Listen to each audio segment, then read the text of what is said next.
Well, as part of our build-up to the State of the Nation address, Newzroom Afrika is on the ground in different parts of the country to get a sense of the expectation from South Africans. Aldrin Sampear for you this morning in Mangaung.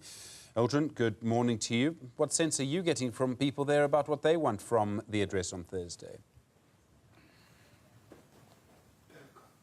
Well, I have to say, Stephen, that so far we've been speaking to officials and just getting their sense of what they are expecting from the State of the Nation address, and sometimes it's quite predictable about what is expected. But one of the issues that we need to raise is around crime and also access to justice, which is very important in this country. Remember that there's been an issue that has been raised that the country doesn't have enough courts, and in provinces like this, for instance, you'd find that the magistrates' courts especially are too far from, for instance, where an accused house is, or even the victim's house, so they have to travel far distances.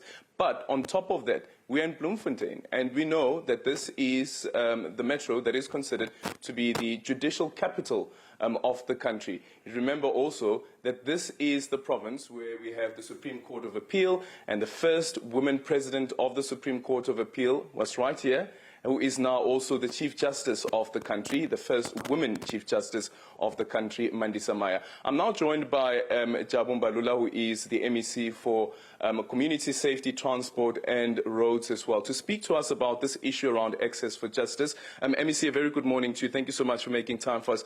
When the Minister Senzo Mkhunu was releasing the crime stats last year, one of the issues that he raised was rape in this province.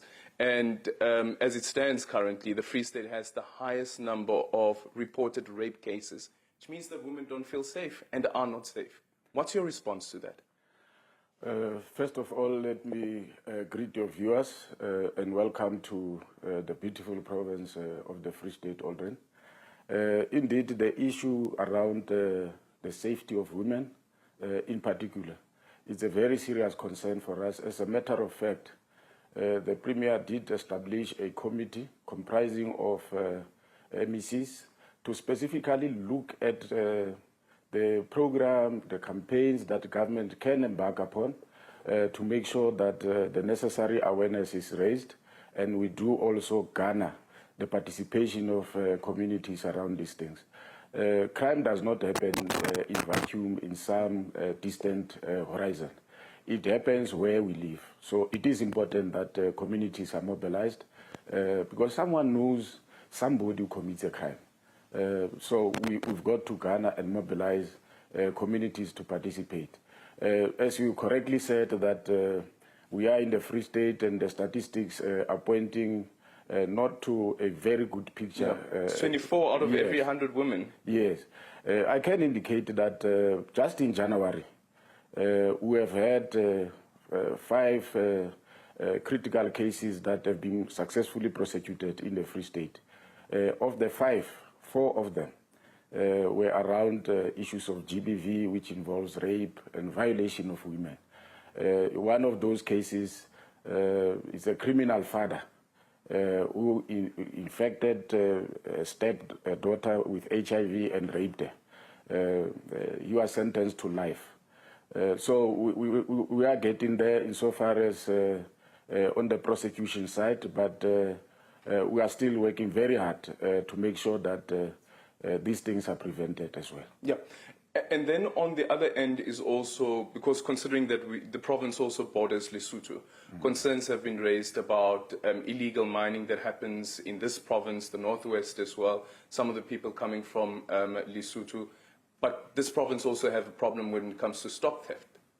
Yes, it's, in September last year, I undertook a tour of more than 400-kilometer stretch, starting at the Westdorp, one of our small townships, up to the Mononsa border post that is in Kwakwa.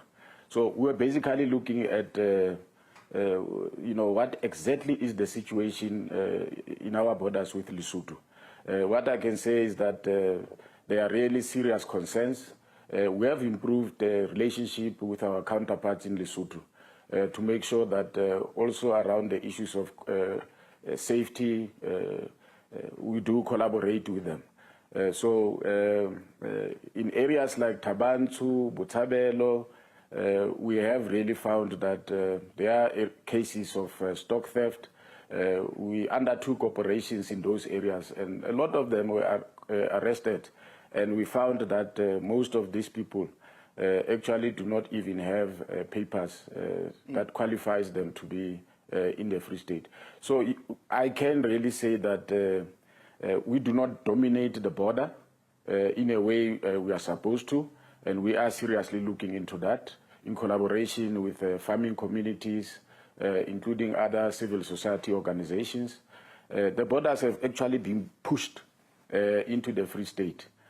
These people have got cattle all over the show. Tabansu is quite rife there, Botshabelo is quite rife, and some areas along the border.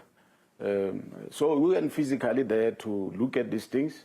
We did operations with the police in the areas of Fixberg and everywhere else, and there's been quite a lot of arrests that have been made.